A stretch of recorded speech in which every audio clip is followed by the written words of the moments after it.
Yo, it's your boy AOB. We're here with Wiz Podcast, talking to you about multifaceted careers, from me and mine to you and yours.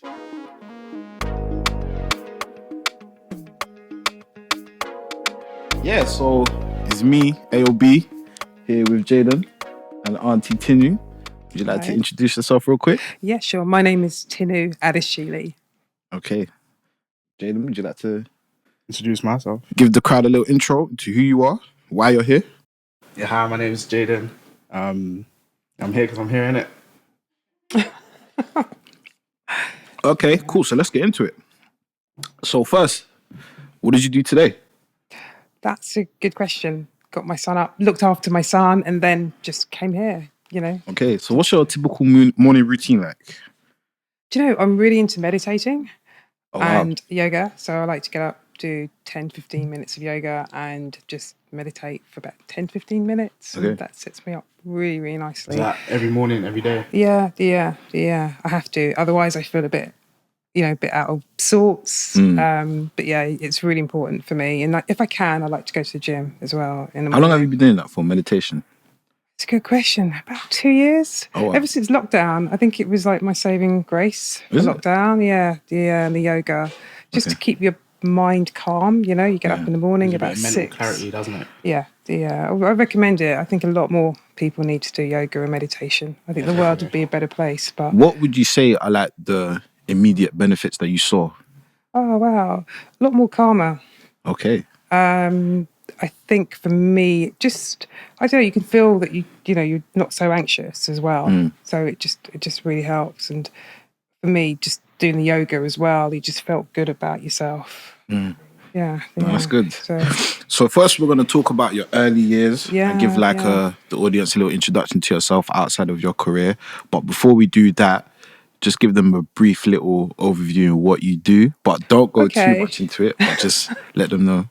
All right. So I'm an author. I've written a book on business law, but I'm also a lawyer, a solicitor, and I've been a solicitor for about 15 years. And I work in-house for a sort of multi-billion-pound company. Wow. And just draft contracts and negotiate. I won't go into too much detail, but yeah. No, that's dope. What's the name of your book? It's called Elevate and Grow Your Company. The 9 essential factors of business law and how to protect your profits. And you can find on Waterstones, Amazon, so many other places as well. But I think it's just gone to different platforms. Yeah. Waterstones, Amazon's the main one. Yeah. Definitely necessary. I feel like I need to give it a read. Company. Yeah. But so where did you grow up? I grew up in South London. I grew up in Wandsworth. Oh, wow. South London girl, yeah. Grew up in a council estate called the Arndale Centre. I don't know if you know Wandsworth very well. It's changed a lot. Not at all. So lived on the 8th floor with my mum and my siblings. Yeah. And how was that experience like growing up in that sort of environment? It was the 80s. It was tough. 70s, 80s. It was tough. My mum had to work about 3 jobs. Sort of the usual story, sadly. My dad wasn't around, really, sadly. He lived in Nigeria, so we didn't see him. And so my mum just had to struggle by herself. Yeah. Do you have any siblings? Yeah. My brother's an architect. Oh, wow. He is older than me, and my sister, is a master's student. We're all kind of university educated, but it's tough. Yeah. I see. Mum must be proud. Yeah. Nigerian parents, hey, they that's what it's about, really, studying. Definitely. And stuff. What school did you go? I went to a school called Southfields. This was your secondary? Southfields. It was it was comprehensive Is that school. in South London as well? Yeah. And it's now called Southfields Academy. Would you say you're one of the rare ones that actually went to university, became academic? I mean, my sister went to school. She was more academic than I was. But I'd left school at 16 and didn't have good grades and things like that. So I wasn't really academic at all at school. So, I probably wasn't one of the rare ones. I think I was like everyone else. We just sort of went to college and then worked in a shop in retail. Okay. And, So you worked in retail before you actually went to uni? Yeah. I worked in retail. I worked in a place called British Home Stores, which is now closed down. British hostels? No, home stores. Oh, okay. God, I'm showing my age. BHS. And I worked there for about 2 or 3 years. But I was just doing the same thing day in, day out. And I always knew in the back of my mind I needed to go to university. I was probably about 22, 23. Okay. So I went to uni at 23. How long did you work there for? Oh, about 2 to 3 years. 2 3 years. Yeah. So, yeah. Before we get into that, I just want to understand what you was like in secondary school a bit more. Like, what was your favorite subjects? Like, what were your peers like? What were you into? Just so, like, maybe the younger female audience can, like, see themselves in you and understand that when you get to, like, your 30s, your 40s, you can be a successful lawyer. Yeah. You feel me? So what was you like?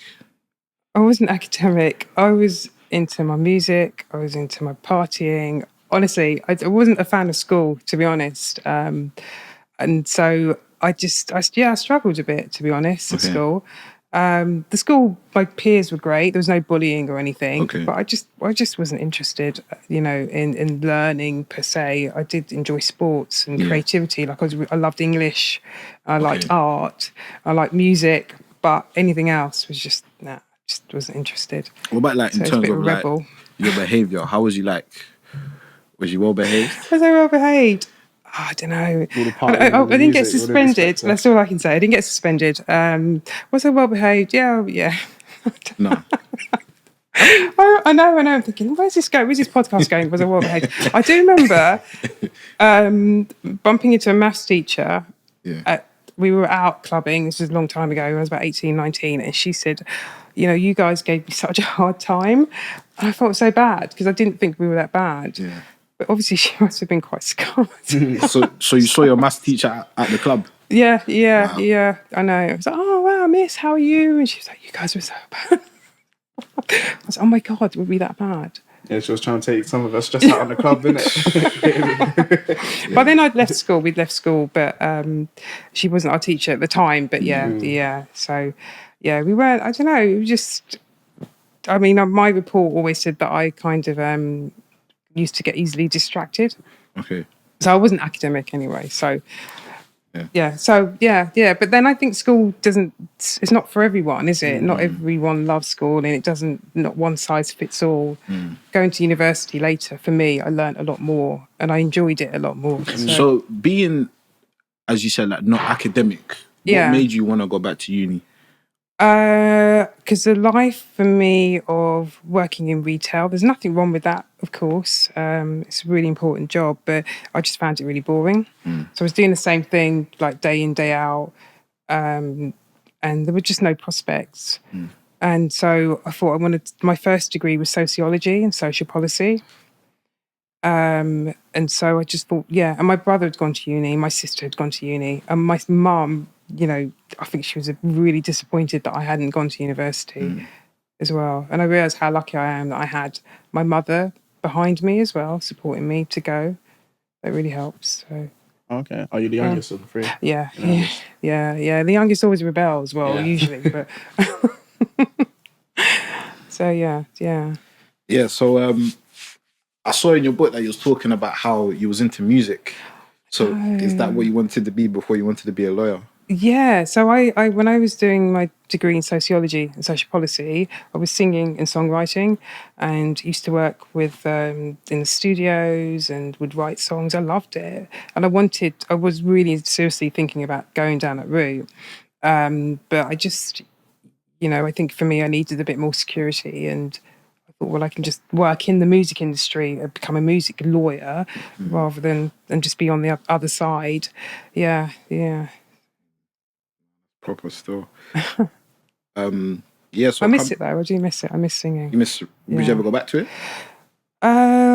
Because I sung for a while and you have to train, right? Yeah. It's a muscle. So, but I'd like to go back to it, but just not as in serious, just as a...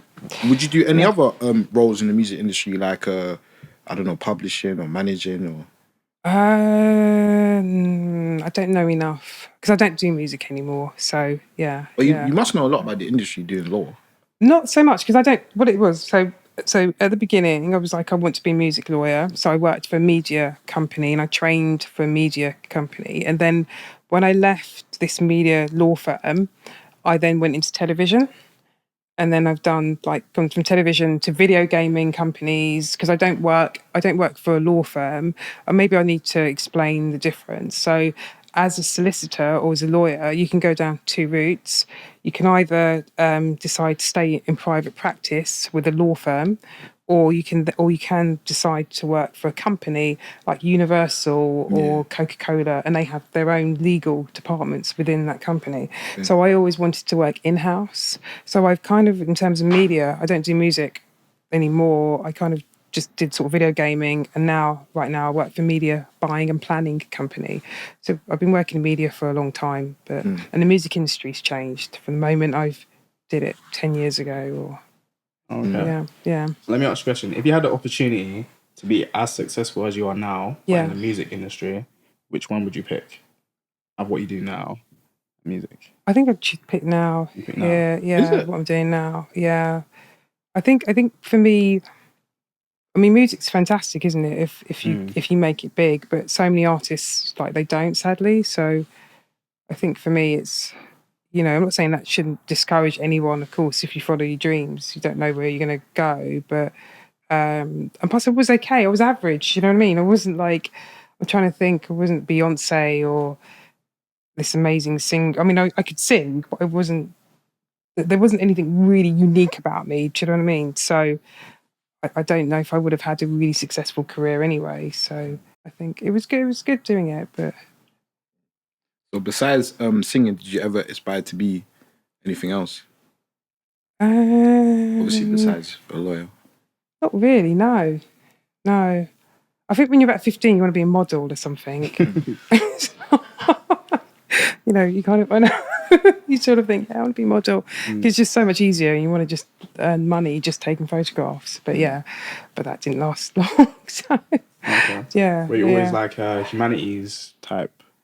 Yeah. Well, it's interesting because the reason why I wanted to be a music lawyer was because I was working at the time with artists that were really kind of struggling, and we're just signing contracts without taking advice, which is a real big no-no. So for me, it was about learning, trying to help others as well. Okay. Nice. Okay, so reverting back to more of your early years. Yeah. And I feel like we're just going a bit too much into career. Yeah. What was your hobbies growing up? What was your leisure activities? What did you do for fun? What was your friendship group like? The only reason the only reason I'm asking these questions is because I feel like people watching, they're gonna be able to relate to your early years. And I think it's good for them to understand that obviously you can be a bit rebellious growing up. Not to say you should be rebellious growing up. Yeah, but it's you can always change your life around, put your head down. Not to say that you came from any criminal background or whatever, but you've got a whole ass to get rich or whatnot. So what was your early years like? That's what I'm interested in. What was my early years like? God, it was such a long time ago. I think I was a rebel. I mean, I used to we never got in trouble with the police or anything, but you would, I'd wear at the time, it was baggy, I suppose I would see myself as a bit of a rude girl, sort of, the trainers, it was just, baggy trousers, and you just into your ragger and your hip hop, and I don't know, that was me, and my friends were the same. Okay. And I said none of us were academic either. Any of the friends that I hung around with, we were just all into just going out, partying, and music. Music was my love. It was just Do you have any of them friends now from secondary school? That's a good question.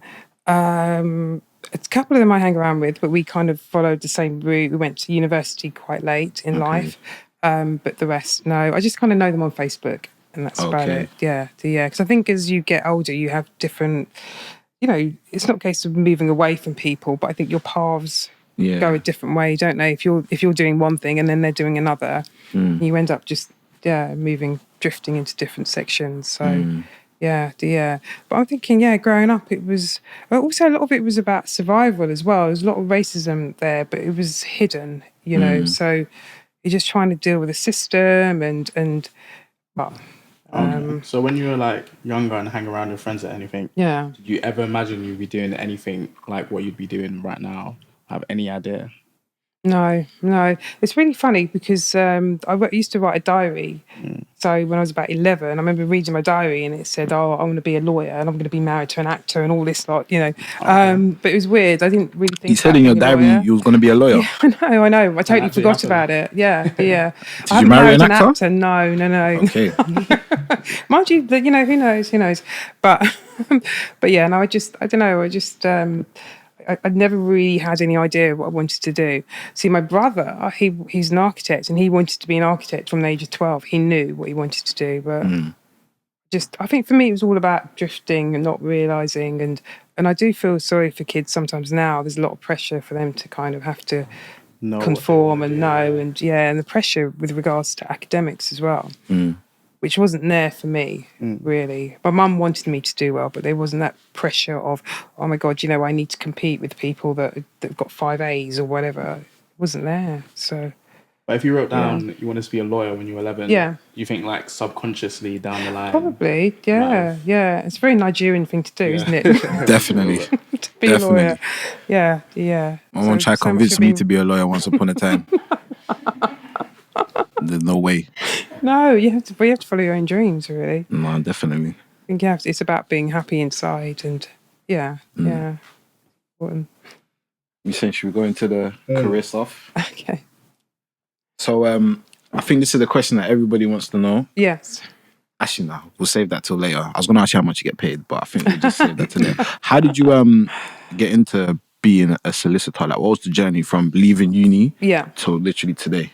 Okay, so I took the longer route because my first degree was sociology and social policy. So I did what you call the GDL, which is a conversion course in law. It takes 2 years. I did it part-time. I did it like every Saturday, turns up at college. And then from then you do the legal practice course, which is a very intense practical course where you're learning about different aspects of law, and that took 2 years. Is after you done the degree. Yeah, after I did my degree in sociology. Yeah.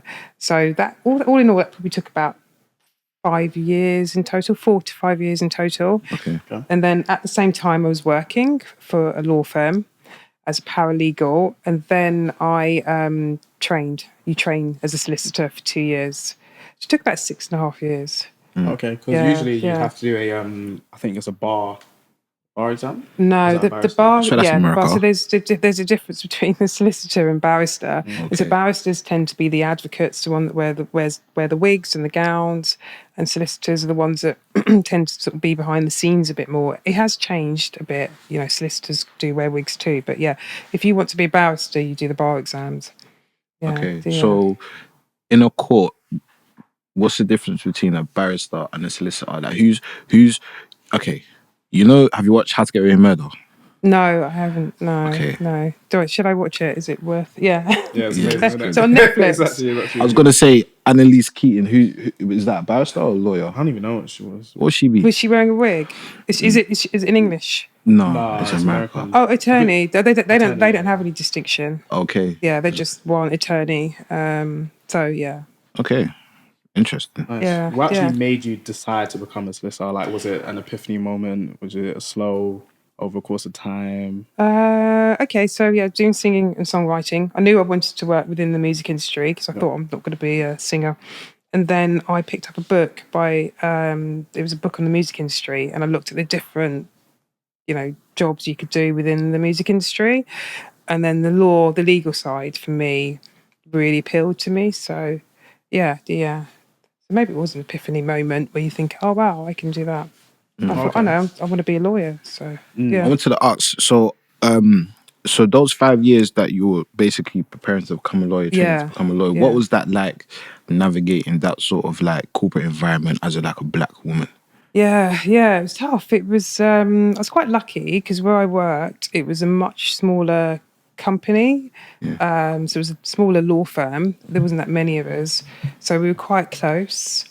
Was there a lot of other, sorry to interrupt, but was there a lot of other black women, or was you like I had I had a colleague, we worked together, which is great, and my other colleague was South Asian origin. Okay. He was born here.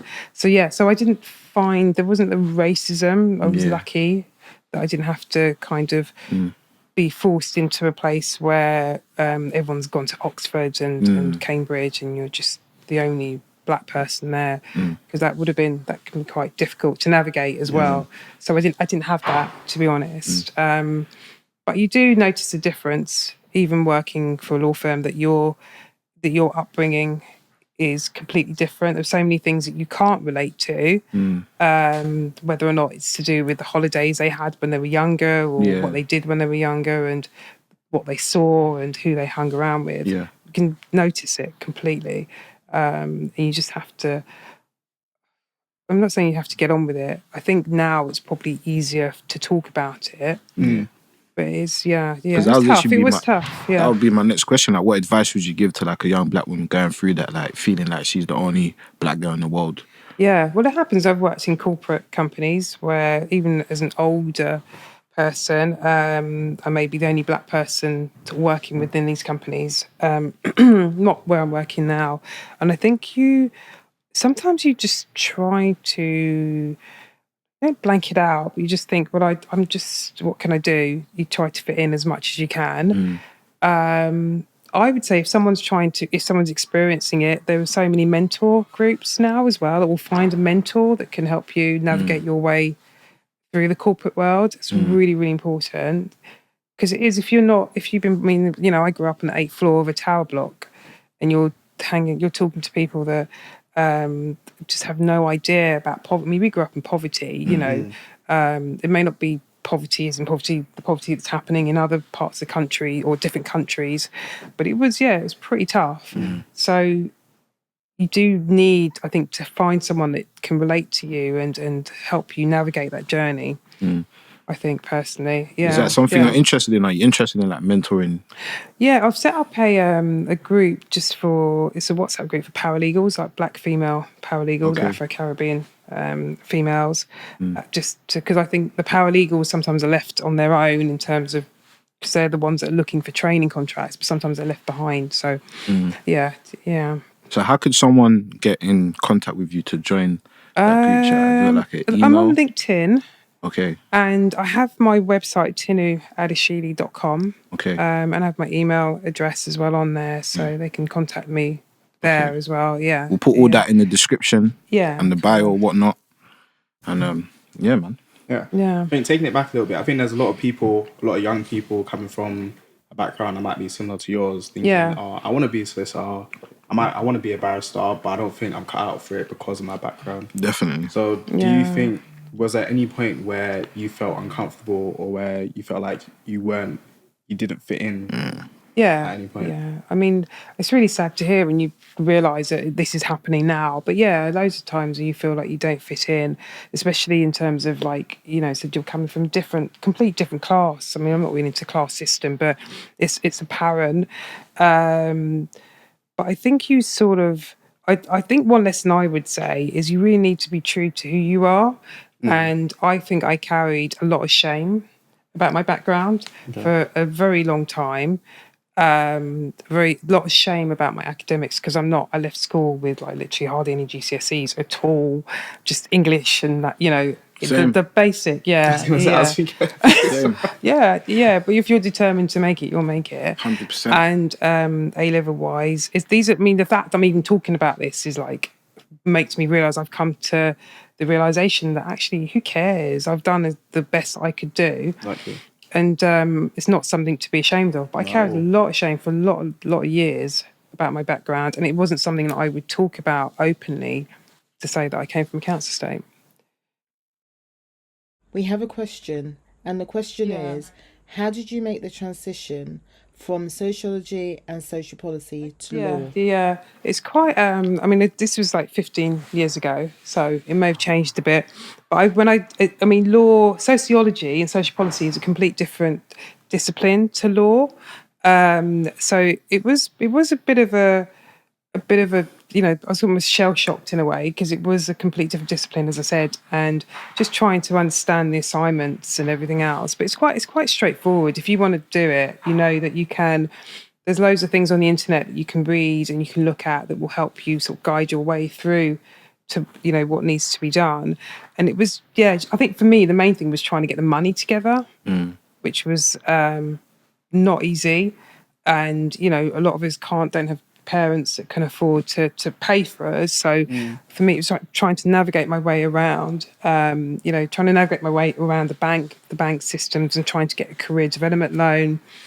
So that was, that was interesting. That money for the course? Yeah. So I had to pay for the, the GDL and the LPC as well. So How much was that? Back then, the GDL was about 4,000 and the LPC was about 8,000. 8,000, okay. But now it's like about 12, 15,000 for the LPC. It's basically like a degree, isn't it? Yeah, it is. Yeah. Yeah, it's mad. I know. See, that makes you even more determined. You think I've paid all this money? Not me. That makes me want to go to YouTube. You know how much you can learn on YouTube? I know. I know when I'm looking for like a career. Yeah. So, like, I've done computer science, and I'm sort of deciding between what kind of like fields in computer science I want to do. Usually, I go on YouTube and I type in day of the life of blah blah blah blah blah. See if I actually like it. So, do you want to talk us through what you do on a day-to-day basis? Yeah. So with me, it's like every day's different. Sounds a bit cliche, but it's true. So I negotiate and I'll draft contracts. So get up and I work mainly with overseas markets as well. So you start reading your emails and then you have to draft contracts or you help with policies. You have loads of meetings. You know, it's pretty full on, but it's good. And sometimes I will work a bit later to keep up with the other markets, you know, across the pond. So, yeah. Okay, so a lot of overseas, international. Yeah. Work. Okay, how many meetings a day would you roughly really have? varies, 4 to 5 or something. 4 5? They can last anything from half an hour to an hour, usually half an hour. You try to make them as short as possible to make them productive. Yeah. And what are you usually discussing? What are you usually talking about? I can't go into too much detail because of client confidentiality. NDA. I know. I'll be like, do you want to get me sacked? I'm trying to get the juicy stuff. But it's a good question to ask. And I wish I could say more detail, but But it's mainly about just company staff strategy, campaigns. Yeah. What about your average week? Do you ever work hours? So do you do 9 to 5, but do you ever work hours outside of 9 to 5? Being a lawyer is not for the faint-hearted, and you do work. It's not a 9 to 5 job at all. Even if you go part-time, it's still not part-time. You still work full-time. So, it's pretty intense. You can work very long hours, Okay. And it obviously depends on it depends on what type of law you work for. So if you work for corporate law, and corporate law is more to do with companies and buying companies. Sometimes, I never did that, but they do earn a lot of money as well. But you can be working till 2, 3 in the morning. Oh my God. That's like investment banking as well. And that's full on for like 2 to 3 weeks until an acquisition happens. We're talking about multi-million-pound acquisitions, but Then after that, would it be like kind of relaxed, or you go straight back into it? I think they probably go straight back into it. It's not for the faint-hearted at all. Okay. And even if you're doing like immigration law, so you could be working with someone who's about to be deported. You could be, on the phone at 2 o'clock in the morning, trying to stop it. So, So it's pretty much not very really intense. Just the job. It's like your lifestyle. It is. It is. Yeah, you're right. Yeah, I never saw it. Yeah, it's true. It's a lifestyle, isn't it? You're breathing it. We've discovered that after 15 years. Yeah. So I have a quick question. Yeah. So, okay, first, what do you feel like you specialise in within law? Okay, a good question. So I specialise in media and business law. So business law is mainly looking at contracts and, anything business related, I suppose. And the media aspect is looking at copyright, intellectual property. Okay. But not music, though. Yeah, that's perfect. That's perfect. We're going to have a long discussion after. There's a lot of business. I know. Telling me to go into music. What would you say is like a... Because obviously I don't know nothing about law because I don't really read a lot, but it seems like it's a very admin based, very like, a lot of reading, a lot of books. What would you say is like one of the more exciting things about your job? Okay, well, I've been really fortunate because when I work for, I worked for PR companies. I think the most exciting thing is when you're working on a project and then you get to see that project. You're working behind the scenes, but then you get to see that project come to fruition. What sort of project? What do you mean? So, like, for example, we worked when I was working at Edelman, which is, I'm allowed to say that, but we worked on the ASICS campaign. So the projects would be anything like a sort of experiential, which is to do with filming, production, and it's a campaign, and then you see that campaign coming to life. That for me is really exciting. If you think, oh, I worked behind the scenes on that. Yeah. Which is good, yeah. Oh, nice. So, what would you say? Sorry, Jay. What would you say is one of like the things you don't like too much about your career choice? What I don't like, I think there's certain contracts that I probably would quite happily hand over to my colleagues and say, "Do you mind looking at those?" Because they're a bit shorter. I like the longer contracts, believe it or not. So you can really get into the deal, and you kind of, when you're working on the longer contracts, you're getting people from the business involved as well, which makes it, because then you start to meet new people too. But the shorter contracts, you're just sort of kind of churning out a bit. So you don't enjoy when... No, I don't mind it. I just find it, I can, for me, I would prefer to do longer contracts rather than the smaller NDAs. I'm talking about confidentiality agreements, those type of things. Yeah, you're talking about the actual contract length, like the physical length? Yeah. Because the longer the contract, usually it means the project is a lot more meatier. Will it be over a longer period of time? Yeah. So you get to know people and everything. I mean, that's a good sign. Yeah. That for me, that basically says you love your job, because you're basically saying you prefer getting more work. Yeah. Because it's also because you're working on bigger deals, and you're meeting different people from business as well, and you start to build relationships as well. So yeah. Have you had any situations where, not necessarily where you felt like someone was being directly racist to you, but where someone was being slight, or maybe indirectly, or just being passively aggressive, or anything like that? Yeah, definitely. I would say not when I was training as a lawyer, but yeah, I've worked in places where someone kind of gets promoted above you, and you have to question sort of why they're being promoted, and whether it's because they're white male or whether it's because they are really, a better candidate. I did an interview many years ago at the Lawyer magazine, and I talked about racism. This is about 2012 and 2013. I talked about racism within the law, and back then no one was doing anything, but now there is this whole diversity. But diversity is good. Talking about diversity is great, but you need to actually show action, not just talk about it. But yeah, definitely. I remember once going for an interview, I must have been in my 30s, and a lady was asking me, a HR woman said to me, what did you do when you were 16? I mean, when I was 16, I'm like, what's that got to do with anything? Especially since my upbringing was very different from the upbringing that I didn't go to a private school or whatever. It's just like, what kind of question's that? And, to be asked that, I'm not saying that's racism, but of course my answer may be different from the people that she normally interviews that have gone to private school and sort of got straight A's and whatever. So, yeah, I would say I definitely experienced it. And it's a very elitist profession. Yeah, I've got this statistic here. In 2022, 100 men are promoted to managerial roles for only every 86 women. Yeah. Obviously, being a black woman, you'd imagine those figures are a lot lower. Yeah. And there are, you're right, and there's within law itself, you have the city, they call them magic circle firms, and these are like multi-billion pound like law firms, and their partners earn up to $1 million or whatever. But those spaces are reserved mainly for white males. There aren't that many black partners at all. The same with the barrister side. There aren't that many black barristers that are actually practicing, and there aren't that many black barristers that are Queen's Counsel. So Queen's Counsel is like the top, one of the top positions you can get to as a barrister, and most of them are white. A lot of work needs to be done. You think that's something that you've definitely seen while working, or is it any different or any better, any worse being a solicitor? It's probably better, as in, like for example, where I work, it is actually really diverse. They talk about diversity, but they actually take action about it. Okay, good. So within my team, it is mixed, but that's rare. It is rare, but it is getting better.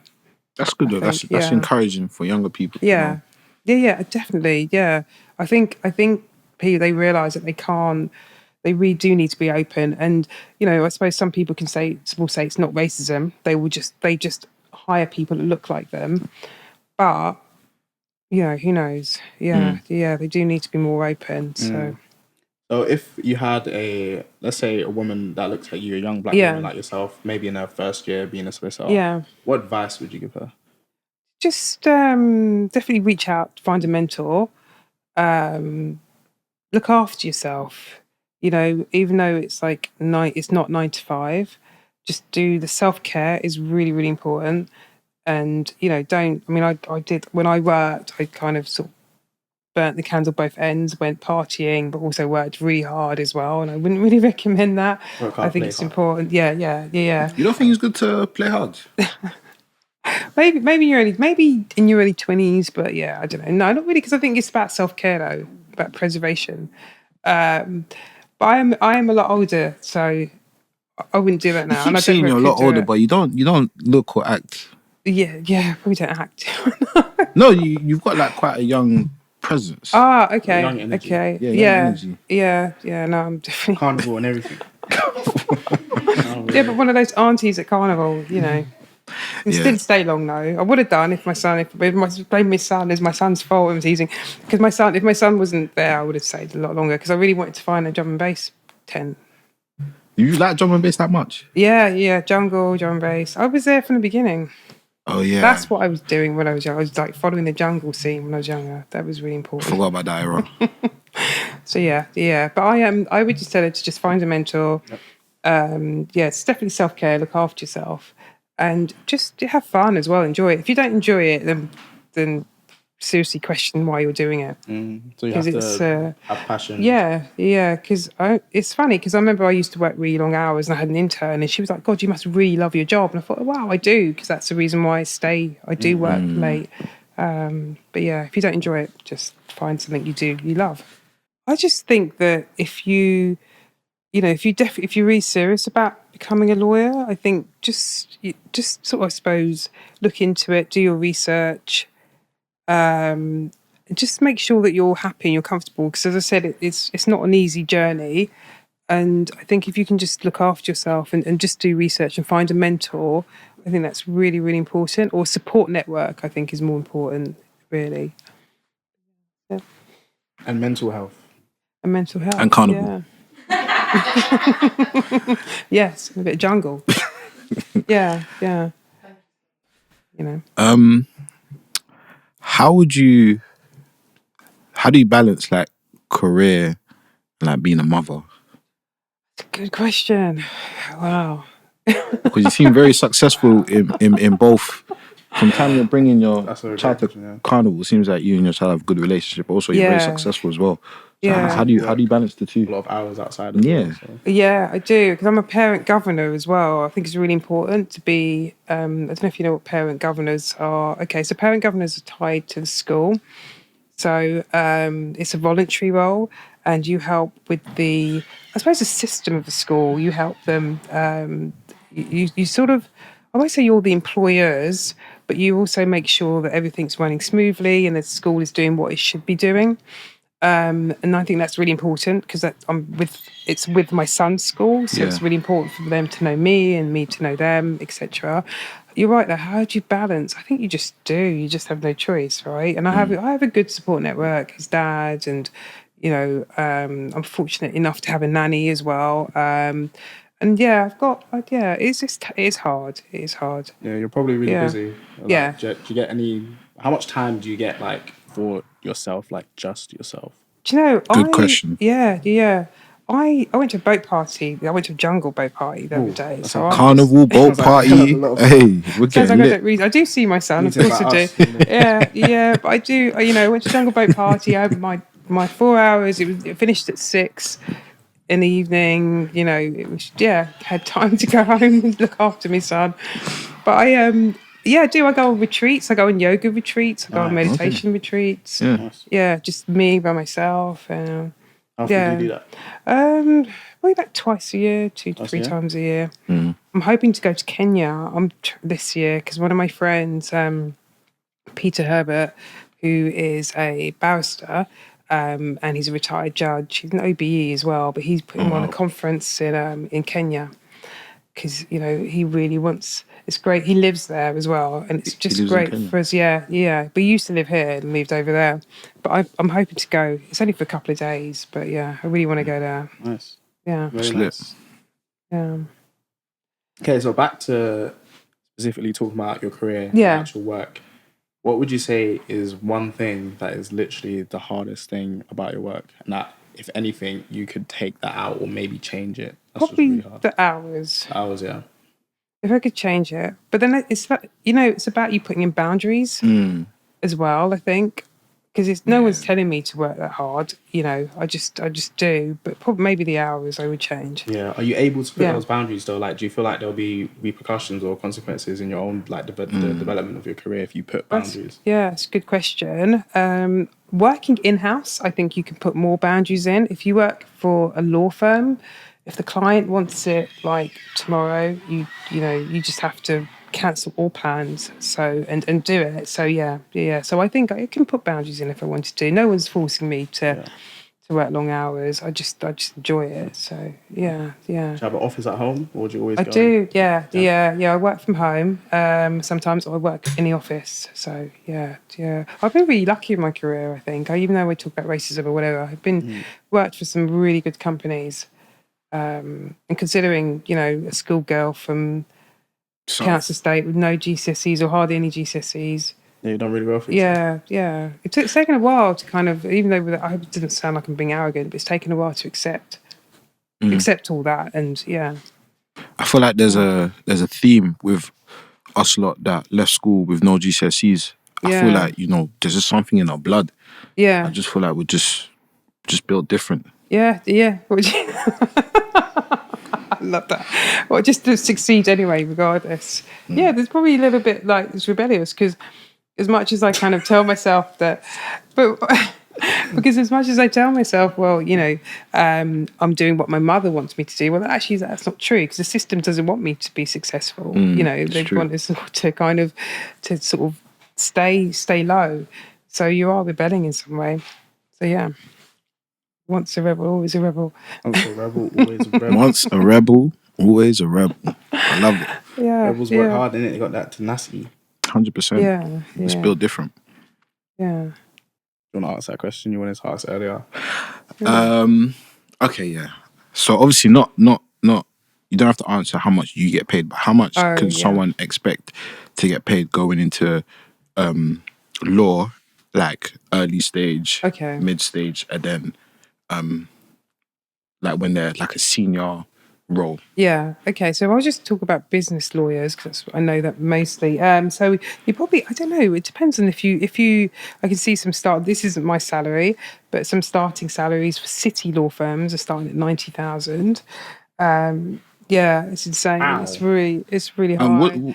And then you've got some partners that could be earning, up to $1 million. But once again, it's not. What is this? Your salary? Entry. No, not entry. No, No, partners. Sorry, partners. Partners. I said, Mum, we gotta go. Okay. He's gonna go study law. Yeah, I'm gonna read a book or something. I don't know. That's a read a book. Is that $1 million salary? Yeah. That's partners, but that is reserved. Of course, it's mainly white males. It seems to reach that bracket. That's like a senior salary. Yeah, very senior. But then you could be working in immigration and you could be on 30 to 40,000, and that you could stay on that.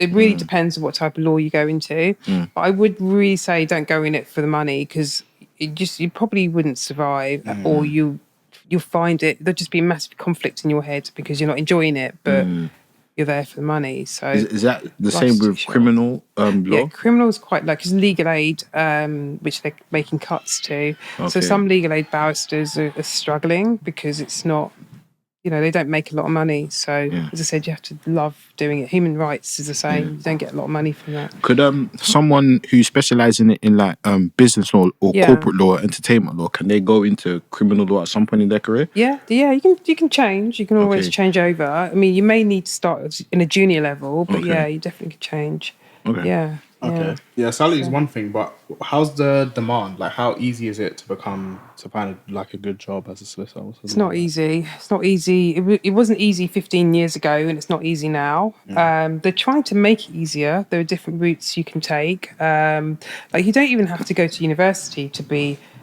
a lawyer. You could be an apprentice. Which some law firms do apprenticeships. And there was actually a law firm called Lee Day, and they were specifically looking for Afro-Caribbean males to give apprenticeships to, which is great. I don't know if they still do that. And also you can become a legal executive, and that is the same. You don't need to go to university. It's a different route. Is that entry? Yeah. And then you work your way up to being a lawyer. But yeah, no, there is demand for lawyers, but it's not easy. It's so competitive. Yeah, I can imagine. It's insanely competitive. Yeah. But most things are competitive, aren't they? Like even what you do, like science. They want you to be a data scientist, etc. But like I know like software engineering. Coming out with like computer science degree, doing software engineering. What I want to do is really, really, really easy to try and find a job. Oh, is it really? Yeah, there's so much demand out there. Oh wow. It's crazy. Like you'll probably find a job if you're looking probably like in the first few months. Yeah. Okay. What do you think the time frame is like for entry level solicitor? Depends. I was quite lucky. I didn't have to. I just went from working for a law firm and then trained. I couldn't really talk about timing. I know there were some people at paralegals wanted to be lawyers and they've been paralegals for years, or some people just get a job just straight away. So yeah. We have a question from the audience, and the question is, why did you write your book? Sure. So I wrote my book during lockdown because I realised there's so many businesses out there that actually can't afford lawyers. And so I just wrote a kind of easy to read guide on business law, talk about intellectual property, employment law, data protection. And my whole aim is once I find time is to have legal workshops, but affordable legal workshops, because not everyone, when you're starting out, you can't afford the £500 an hour or whatever it is just for a contract. So I wrote it because I felt like I needed to give something mainly to the community, really, because we're the ones sadly that don't have access to lawyers and accountants and things. So yeah. Did you face any challenges when writing the book? The challenges was doing self-publishing. That was hard. You have to find your own editors. Also need to find money as well, right? To be able to pay for the editors. And I did have one editor, it didn't work out, so I had to find another one. And finding the time as well was a big, massive deal. But it was just fun to do in a way, because it was, you're writing about all your knowledge and you're just putting it down. I want to write another book though. I'm not sure what yet, but yeah. So also outside of self-care, writing your book, like carnival, what other jungle, drum and bass, like what other hobbies do you have? Like what other things do you like to do for leisure? I like reading. I had a feeling you was going to say that. No. But for me, being out in nature, like I'm quite a spiritual person. Nature, yeah. Nature's free, and it's just there's a thing called grounding, and is that when you walk with no shoes? Yeah. But there's a group called Black Girls Hike, which I keep which I keep saying I must go to one of their hikes, because not many black women sometimes, or black people in general, we go out into nature. But so the grounding is more about having no shoes on, connecting with the earth, and it's just... Why are you laughing? Sorry, this is really serious.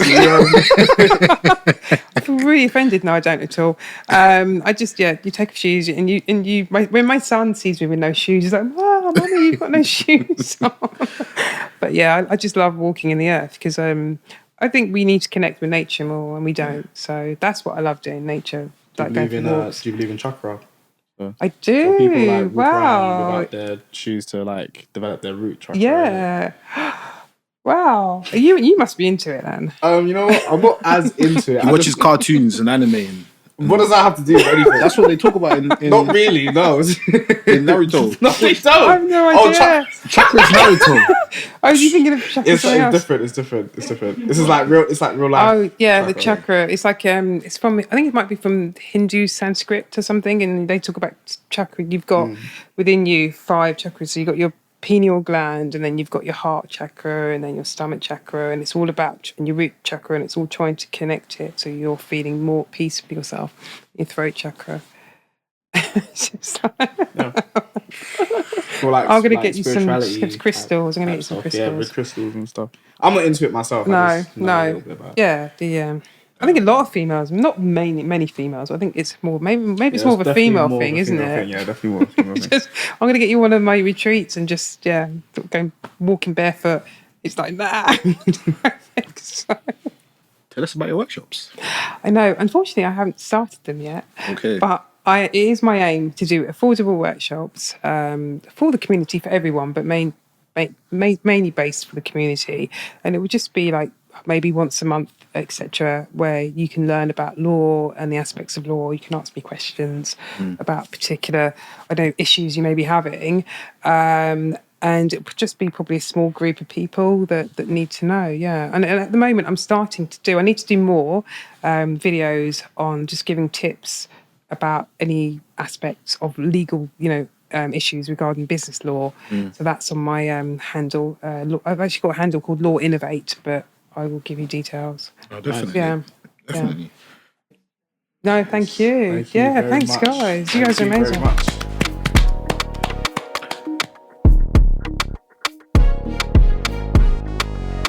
Yo, it's your boy AOB, and that was episode 2 of Whiffs, where we talk to you about things you probably don't already know.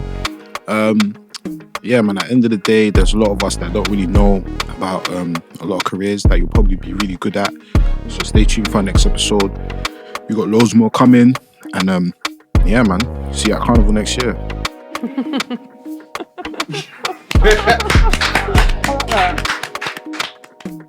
Yo, it's your boy AOB. Listen, if you like this episode, I need you to like, share, and subscribe.